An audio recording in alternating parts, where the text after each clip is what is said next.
Hey, what's going on, YouTube fam? It's your boy D Bellboy, aka Mr. Black Ranger here, coming at you with a new Heroes video for Genesis. So, last time we sailed the 7 seas with Joules and saw that he was a very solid and actually well-rounded tank. His kit pretty much easily allowed him to be able to handle single or multiple enemies all at once without his hull keeling over. A little boat humor there. Yeah, so same drill as before. If you all like the video, then press that thumbs up to help the video get out there. If you don't, then you don't have to. It's not required. Like I said, I'm just happy with the fact that you all are just watching and even conversing with y'all in the comments. But on the off chance, you do want to see more, feel free to subscribe and hit the bell to get notified when I update. Alright, so now the next hero on the list, it's a little special. A special predator with shockingly good moves.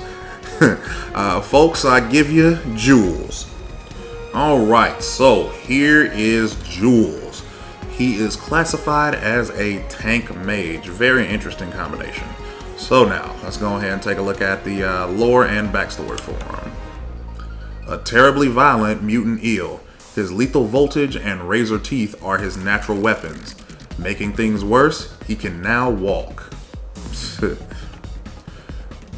Background a little bit here. Joules used to be the most brilliant gene researcher of the Earth Federation. Academically, he is notorious for his radical thoughts and dangerous experiments. To make human and electric eel genes compatible, he conducted multiple, potentially lethal shock experiments on his students, once nearly killing the test subject. These rumors were swept under the rug due to his incredible fame and status. Joules never faced allegations as a result. After limited collaboration was established between humans and the Pantheon, genetic engineering progressed to a whole new level. Prometheus even sent an encrypted file containing test data on all the gene experiments the Pantheon conducted throughout history. These were devoured by Joules with ravenous hunger. Lacking supervision, Joules' tests started to go off the rails, and finally, one day, Joules succeeded in merging his own genes with that of an electric eel, creating a terrible abomination. He escaped and was captured by Jones. Seeing his destructive potential, Jones gave Joules an electric whip, putting his newfound asset to good use in battle. I don't know what it is with all these mad scientists and gene mutations, but they just never learn, do they? But now, moving on to skills, baby, because that's all that really matters, right? Alright, so Joules' first skill is Bioshock. Joules fires a biospark. I'm sorry, it's called Biospark. Ooh. Joules fires a biospark that damages the target, then ricochets off nearby enemy units. Damage dealt is restored as health. The energy cost respectively is 60, 80, 100, and 120, with a static cooldown of 6 seconds. His next ability is Fibrillator. Joules emits a deadly electric blast, dealing damage to enemy units in the target area. The energy cost respectively on that is 80, 100, 120, and 140, with a static cooldown of 8 seconds. His third skill is a passive. It's called Pulse Armor. Joules' basic attacks and abilities become electrified, dealing additional damage. Whenever nearby enemy units take damage from his electrified attacks, Joules gains increased armor and energy resistance. The effects can stack. And then last skill, his ulti is actually a passive as well. EMP Generator. Every 1.8 seconds, it fires an electric shockwave at the nearest enemy unit who has been electrified by Joules' attacks. All enemy units in the path of the shockwave take damage, and it periodically removes negative status effects. So, honestly, overall, just looking at his kit, first and foremost, practically screams jungler all day long. But literally though, he could probably also be a top laner as well as a mid laner if you wanted to. Granted, you probably have to put like a movement item on him so he can like kind of get in and get out. But other than that, though, yeah, he has amazing sustain. Biospark pretty much bounces off enemies and it restores health. He's got an AO. He's got an AOE. Literally, when he does attack enemies from like any of his electric attacks, pretty much gives him increased armor and energy resistance, which buffs him, which like tanks him up. And then, like I said, in conjunction with Biospark, tanks him up. Biospark heal, Pulse Armor. Pulse Armor gives him more armor. Biospark heals him up. And then EMP generator. Literally, might as well go ahead and say every two seconds he deals damage, as long as he deals damage in a line to anything that's electrified by his abilities. That's really good. And then on top of it, it periodically removes negative status effects too. Yeah, it just like everything about his kit practically just screams freaking sustain. But next up, let's go ahead and take a look at the standard loadout that they prescribed for him.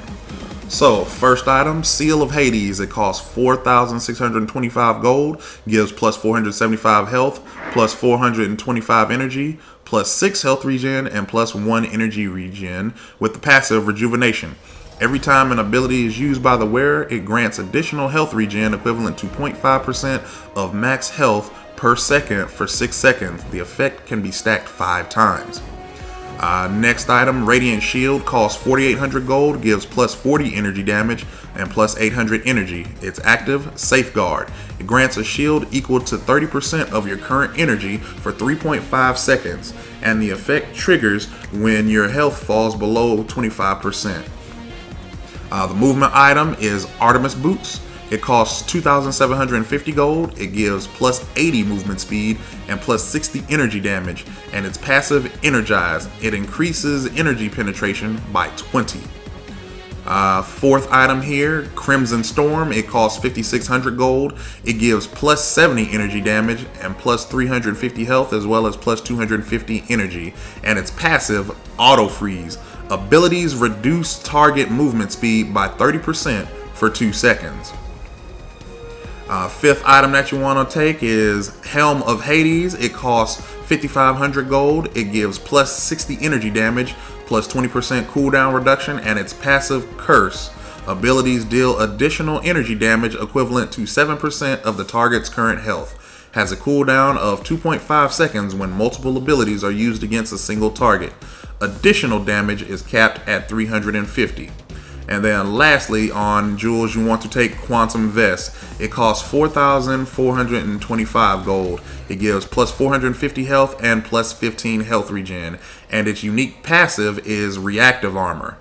It keeps track of all damage taken by the wearer. When the total damage exceeds 500, it grants the wearer an additional 40 armor for 5 seconds.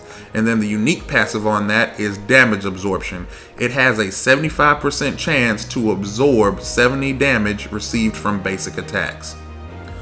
So again, yeah, this pretty much just screams. This kit screams sustain in conjunction with like his actual abilities.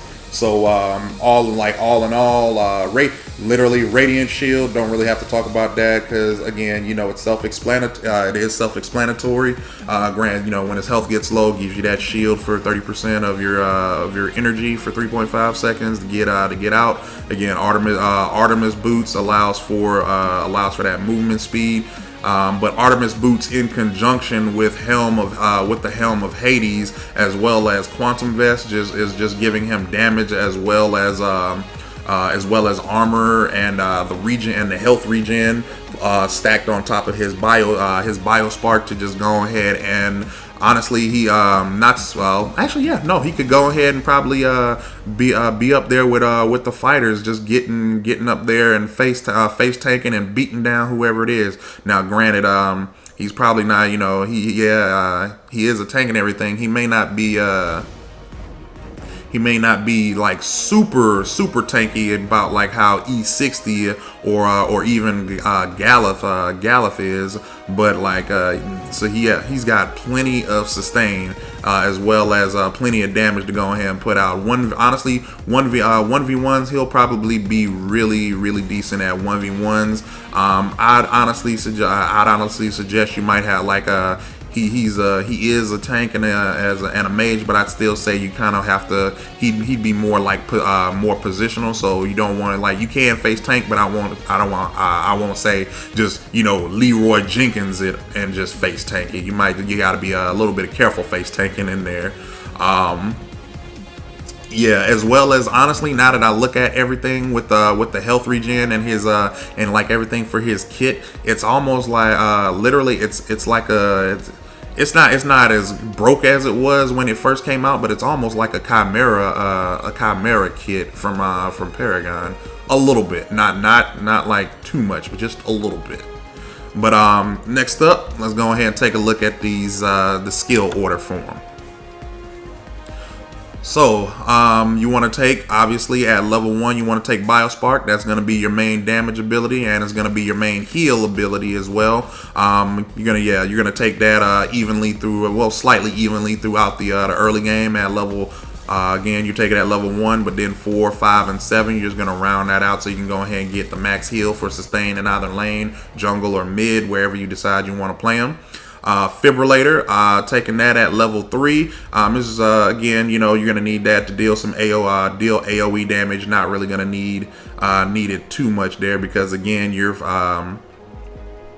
focusing on your main focus on him is with your extra the items that you're putting on, as well as the electricity from his from the skills are gonna end up proccing with the pulse armor to give you a little bit of extra damage. So don't really just need Fibrillator at level 3 start off, so you can, you know, get some extra damage in. Then as you see late game 12, 13, 14, you want to go ahead and bump Fibrillator up those for those levels. Go ahead and get that maximum damage output.